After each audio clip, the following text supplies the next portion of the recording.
So like many of you out there, I'm fed up with individuals receiving awards, recognition, appointments, promotions, and the like based upon nepotism, simply because they're friends or family, or sexism, just based upon someone's gender, or racism, based upon the color of somebody's skin. Any reason other than merit demeans that award and takes away from the individual's accomplishments. Not only that, but it also is disruptive to those who might be more deserving of such an award or recognition or appointment.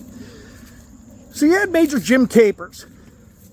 Here's a Vietnam vet, Marine Corps vet, who happens to be African American, who was approached by some individuals who had some political sway and said, hey, we're going to make sure that you receive the Medal of Honor that you were supposed to receive back in Vietnam.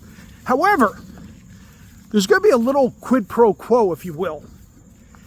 Just need you to come out and, talk about the systemic racism here in America and this critical race theory where all white people are oppressors and how white people are evil and how they, don't even know that they're racist. And Major Jim Capers, and I've discussed it since, he was like, I won't do that. And the reason he won't is because, number one, he already earned the award. He doesn't owe anybody anything. He got shot twice and got 17 shrapnel wounds. And that's not the reason he received the award. He received the award because despite his wounds, he continued to lead his Marines in combat. So he says, yeah, I don't owe anybody anything. And he's right. The second piece is he goes, I can't do that. And the reason he says he can't do that is that he knows the difference between racism and racist. And when they pressed him, he said, well, certainly you face racism.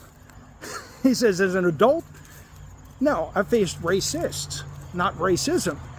And he'll go on to explain to you that what happened is when he was a young kid growing up in South Carolina, he grew up in Jim Crow, South Carolina, the son of a sharecropper. So he knew systemic racism.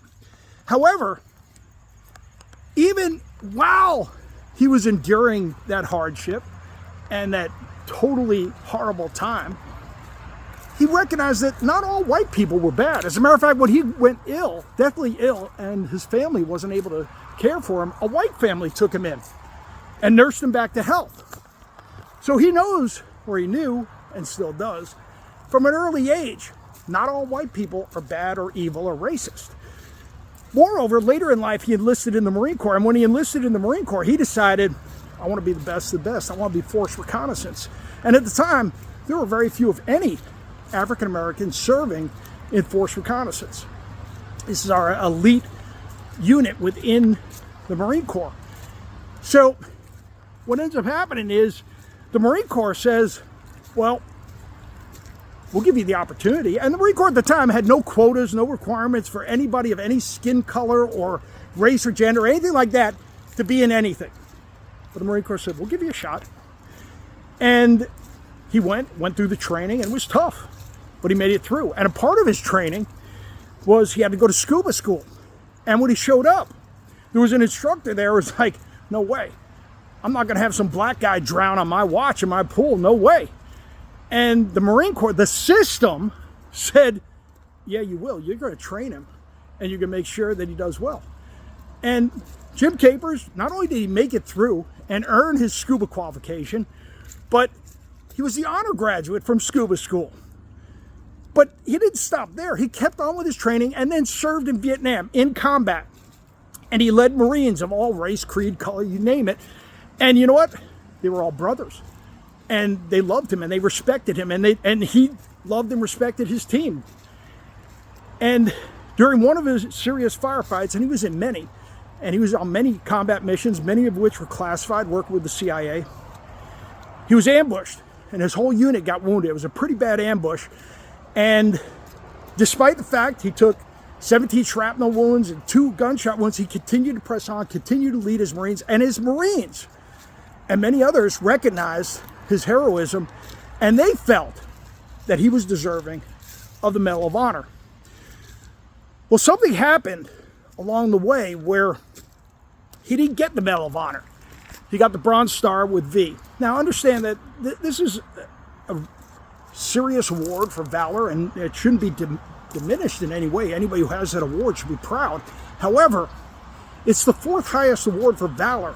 And so the question would be, why the fourth high? Why not the Medal of Honor? Why not the Navy Cross? Why not the Silver Star? And we don't really know the answer, but we believe that it had something to do with personalities involved along the chain of command that didn't want to see him receive an award higher than a Bronze Star. And all awards are subjective, and there's many different personalities that come into play. However, we don't know if it was just a personality conflict, like they just didn't happen to like Jim Capers, or maybe it was jealousy. You know, human emotions get involved. Somebody's not going to get an award greater than my award. Or maybe it was racism. We don't really know, and it's hard to tell, but he didn't get the award. We know that. He got the Bronze Star.